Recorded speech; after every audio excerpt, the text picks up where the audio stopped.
Okay. Assalamu alaikum, everyone. Thank you for joining us. This is the 14th annual Muslim Mental Health Conference. So, pleasure having you here. And for those online, so on. Okay, so we're going to have some opening remarks. Our first person we're going to talk about is Dr. Altalib. He's Associate Professor of Neurology and of Psychiatry at Yale. He's the founder and president of the Institute of Muslim Mental Health and chief editor of Journal of Muslim Mental Health. Please give a warm welcome. Assalamu alaikum. So the amygdala is the emotional center of the brain. It's where fear is driven, it's where anxiety is processed. And when it's overactivated, that's how the brain gets distracted. That's why you forget things. That's why you have problems with concentration when you're particularly stressed. And when you're activated, the stress hormones of the brain are also elevated. And when those stress hormones are elevated, those stress hormones such as human growth hormone, such as insulin, that's why you get carb cravings when you're very stressed. And so that chronic stress literally changes the circuitry of your brain. It changes the connection of your brain. And so chronic stress, such as living in COVID, contributes to that. And my question to you, and that's what I tell all my patients, at least one time during our encounter, during our journey together. So my question to you is, how is stress, how is living in COVID affecting you as mental health professionals? And if you think that it hasn't affected you or your family or your staff, then you're in denial. And so we're gonna explore that throughout these 2 days, and we're gonna unpack that. Now, the conference is a heavy one. I've been involved in this conference since its inception greater, the speaker fine, the sound fine, at more or less levels of engagement.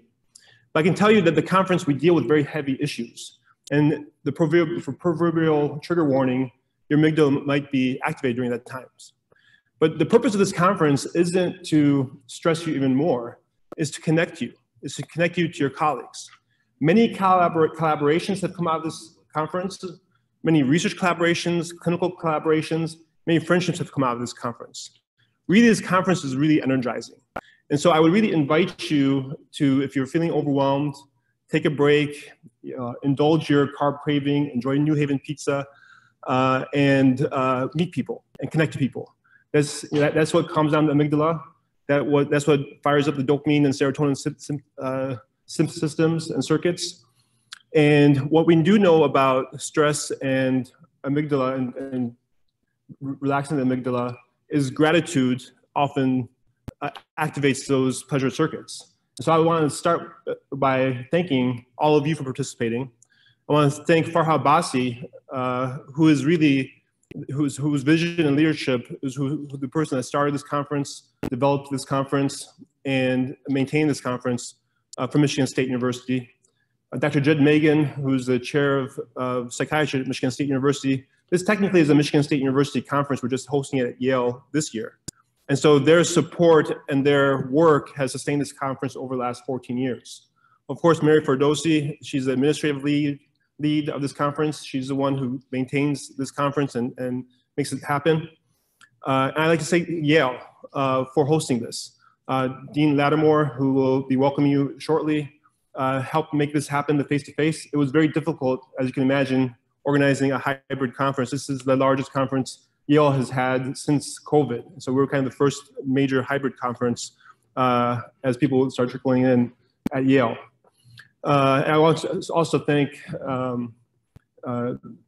Chief Ted, who's going to be welcoming you as well, who's the chief of the Global Mental Health.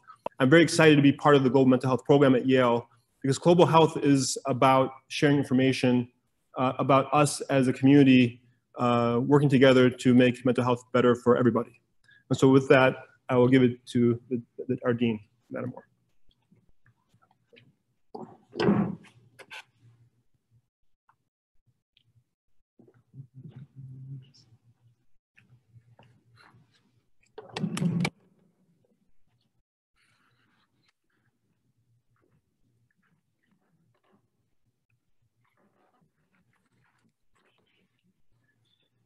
Oops.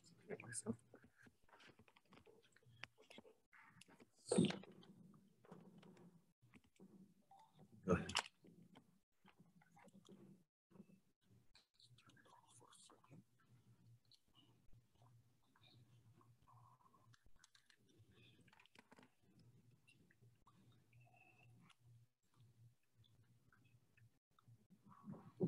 Welcome on behalf of Yale.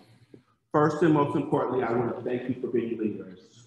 And I want to thank you for actually having a conference here at Yale. You cannot be doing more important work at this point. I know the conference is about the mental health impact of COVID, but let's be honest, the political realm that we live in right now is full with haters. And as religious minorities in this country, you and a lot of racial minorities, unfortunately, have been on the fronting end of a lot of racism in this country. So it's not just a pandemic around COVID that is causing mental health issues within your community. Let's be honest about it. There's multiple pandemics that are happening right now that have a negative impact on your communities. So I really salute you doing this work. There's nothing more important that you actually could be doing, because our goal is to increase the health across the globe. We cannot do that without improving the mental health for all people across the globe. Again, on behalf of Yale School of Medicine, I salute you, and I ask you to stay strong and continue the work. Thank you.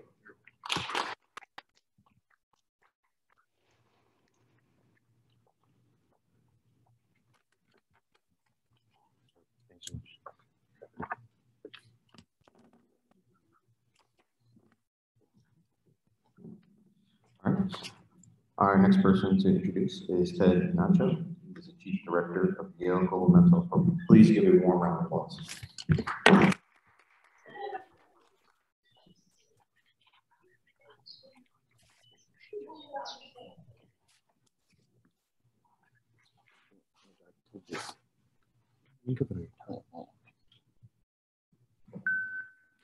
Hey, hello. So thank you so much for having me here. Thank you, Dr. Hamada Altalib, for making this happen at Yale. I know this is a mostly something that happens at Michigan State or Michigan State University. I hope I'm getting it right.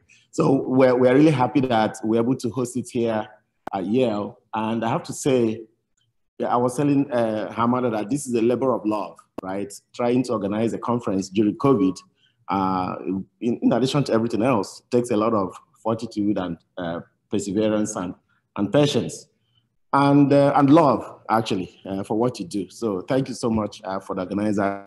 It's a tough one. Welcome to Yale. I just want to talk a little bit about global mental health in the context of, just two seconds, in the context of the Muslim mental health, particularly within COVID. So we've been doing global mental health at Yale for the last decade or so, and it is as relevant, even more relevant now, this year and this period than it was when we started the Yale Global Mental Health Program. And we're really delighted to welcome Hamada to our fold in the global mental health world. And the work of global mental health is not something that happens outside of the United States. So in mental health, the United States is no different from other parts of the world, particularly mental health, particularly minority mental health. So we do embrace the idea of mental health for all, both here in the United States and across the world. And our programs at the Global Mental Health Program has spanned across the United States as well as across the world. So as we stay for the next 2 days of the conference, we welcome you to Yale, and please connect with folks here at Yale around mental health. We have a lot of resources, we have a lot of interest. We want to work together with people. So as you stay here, we look forward to interacting and partnering and organizing and finding ways to work together. Welcome to Yale. We're glad to have you.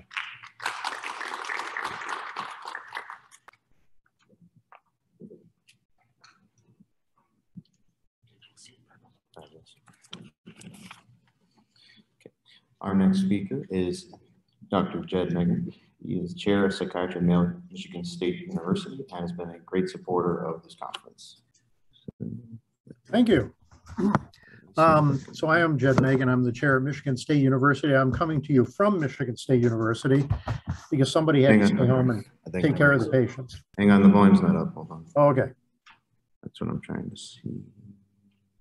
See participants. I might have to leave the gallery for this one. Ah, here we go. Okay.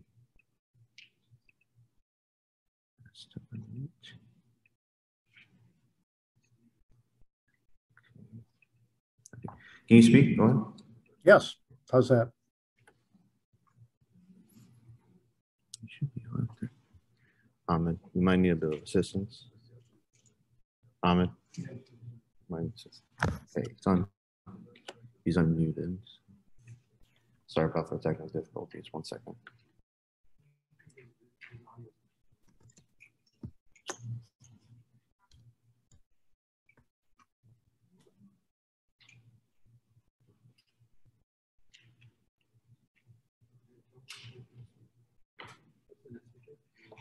Dr. Abbasi, she has a video. Okay. Well, we're just going to sort the technical difficulties. My apologies for that, but we're going to switch over to a quick video of Dr. Abbasi. She can't make it with us, but she'll come later today. She's assistant professor in the Department of Psychiatry at Michigan State University, and she's the founding director of the annual Muslim Mental Health Conference. So,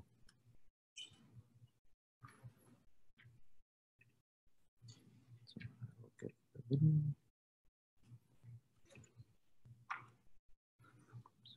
And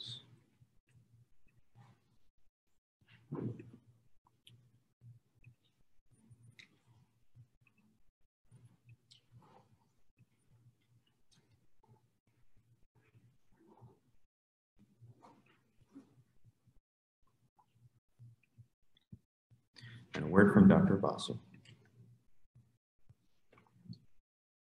Welcome you to the 14th Annual Muslim Mental Health Conference on behalf of Michigan State University Muslim Mental Health Consortium. We are very fortunate to partner with Yale University Global Mental Health Program, Institute of Living, Hartford, Institute of Muslim Mental Health, and many other co-sponsors. The conversation that we started 14 years ago have turned into a resounding movement of resilience and wellness for the community. And I sincerely hope the experience of sharing knowledge, coming together, and healing continues over the next 2 days. I'm very grateful to the selfless, committed volunteers, the expertise of the planning committee, and many, many more who made this conference possible. Also, I'm very grateful for you all contributing, coming together, and joining this year's conference virtually or in person. I wish you well and hope this movement continues, this conversation continues. Thank you. All right, round of applause, please, for Dr. Abbasi.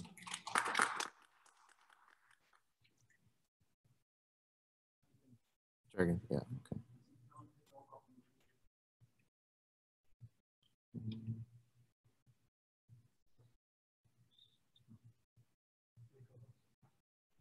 Co-host, okay. Last time. So it should be good. Okay. It should be good. Dr. Magen, can you try speaking? Sure, how's that? Perfect. Perfect. There we go. All right. Well, hello, everyone. That just illustrates the difficulties you have in doing a hybrid conference like this. But thank you for clearing that up. So for Michigan State University, welcome to the conference. I'm not there because somebody had to stay here and take care of patients, which is an occupational hazard for physicians. This conference, as everybody knows now, was started by Farha Abbasi, and it was really started with a fellowship from the American Psychiatric Association 14 some years ago. And it's a real tribute to Dr. Abbasi that she's been able to continue this over the years. As I have watched these conferences develop, they've been a real opportunity really to bring together just a tremendously, unbelievably diverse group of people that are interested in mental health issues, particularly in Muslim communities. And it's been a place with a really rich dialogue and a very interesting interchange, and really importantly, a place where people can talk about controversial topics in a way that's respectful to everyone. And God knows that we need that right now. I guess a couple of other things I would say. It's really not well known in this part of the world where, you know, in the West, we tend to think we invented everything. But in fact, the first records we have of psychiatric institutions providing humane treatment are in the Middle East, particularly in Baghdad, Cairo, and Damascus in the 8th through 12th centuries. And of course, there's also a long tradition of textbooks and other kind of research from the Middle East and that time period around thinking about mental health issues. So there's been a long tradition of this in the Muslim world. And let me give you a little clinical vignette, because the best talks are really stories. So let me give you a little story. A shaman, an individual I had an opportunity to get to know, was consulted about an individual in his village who had an illness.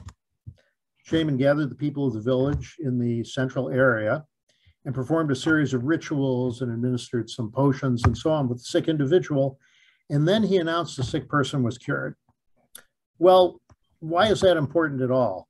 Well, one of the things that's operative in this kind of setting is now the village believed that this individual was cured. And so in many ways, both obvious and not so obvious, attitudes toward this individual change. And there was lots of assumptions and lots of pressure on this individual that he would get better. And in fact, his functioning improved. The point of that is really that, particularly in the West, we're awfully biomedical. Maybe I should say we're very biomedical. And one of the things we need to do is we really need to begin to think beyond traditional boundaries. And we need to understand, for example, the importance of communities and other ways of conceptualizing mental health and illness. And this is a conference really that does that. And this has been a source of real pleasure to me over the years being associated with this conference. And I will stop there. Thank you all for listening, and have a good conference. Round of applause, please.